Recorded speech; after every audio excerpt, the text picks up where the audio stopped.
মাঝে মাঝে একা একাই আয়নার সামনে দাঁড়িয়ে নিজের সাথে কথা বলি। ঠিক এমন করে, কেমন আছো?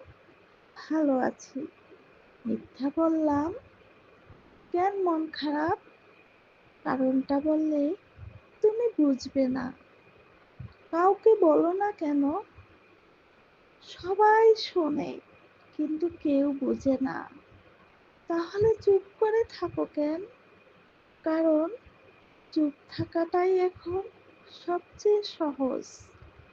কাঁদতে ইচ্ছে করে, করে, কিন্তু চোখটা অভ্যস্ত হয়ে গেছে।